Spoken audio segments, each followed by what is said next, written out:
जो चाहोगे वही मिलेगा। अपने मन में जिस चीज का विचार करना प्रारंभ करोगे वह चीज तुम्हें मिलने लगेगी।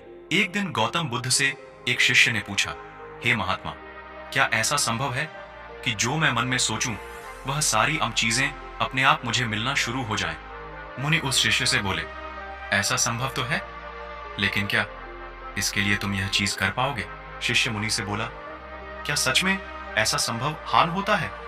अगर हां तो हे गुरुदेव, मुझ पर कृपा कर मुझे बताए ऐसा होना कैसे संभव है। मैं इसके लिए कुछ भी करूंगा।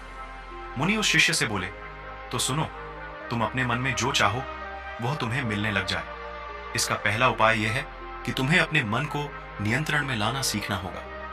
जब तुम्हारा मन पूरी तरह से तुम्हारे काबू में आएगा तब उस दिन से तुम्हें अपनी मनचाही चीजें मिलना शुरू होंगी।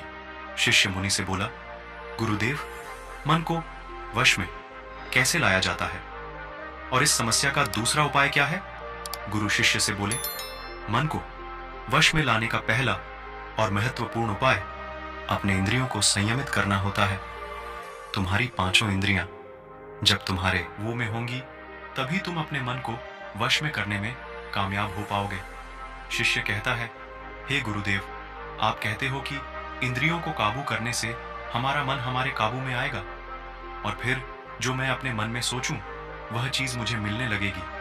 लेकिन गुरुदेव, इंद्रियां तो मेरे काबू में है। मैं जैसे चाहूं वैसे अपने हाथों को, आंखों को या फिर पैरों को हिला सकता हूं। फिर मुझे जो चाहूं वह चीजें क्यों नहीं मिल पाती?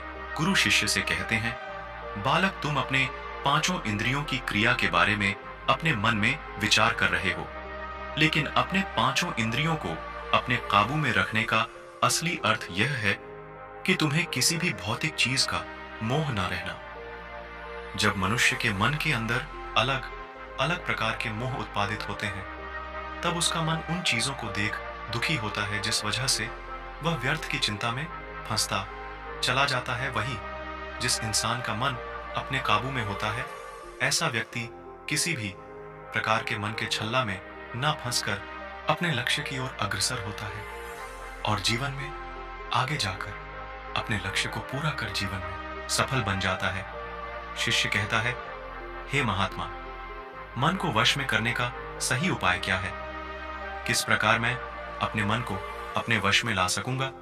और गुरुदेव, दूसरा उपाय क्या है जिससे मैं अपनी मनचाही चीजों को पा सकता हूं? गुरु शिष्य से कहते हैं, तुम्हें अगर अपने मन को वश में करने का उपाय पता करना है तो तुम सामने दिख रहे पेड़ के नीचे एक महीना हर दिन 2 घंटे के लिए मौन रहकर ध्यान करो। जैसे ही तुम्हारे इन 30 दिनों का सफर खत्म होगा वैसे ही तुम्हें अपने मन को काबू में करने का उपाय मिल जाएगा।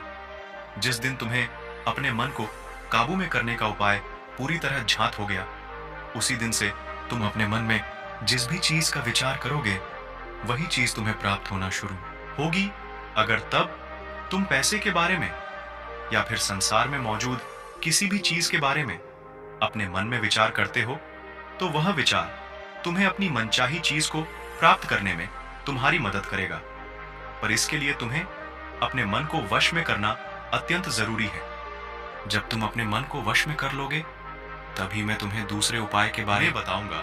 शिष्य मुनि को प्रणाम कर कहता है, यह तो काफी आसान कार्य है। 1 महीना ही क्या, मैं 1 साल तक 2 घंटे उस पेड़ के नीचे बैठ सकता हूँ। आप मुझे आज्ञा दें, कल से ही मैं ध्यान में बैठने के लिए तैयार हूँ। गुरु शिष्य से बोले, ठीक है, तुम पहले 30 दिन उस पेड़ के नीचे मौन रहकर ध्यान करके दिखा दो, फिर हम आगे बात करेंगे उस। दोस्तों, इसका अगला पाठ कल आएगा, जरूर देखना। इस वीडियो में इस channel per day inspired 7.44 YouTube channel को लाइक और सब्सक्राइब करें और ऐसी ही वीडियो के लिए कमेंट करें।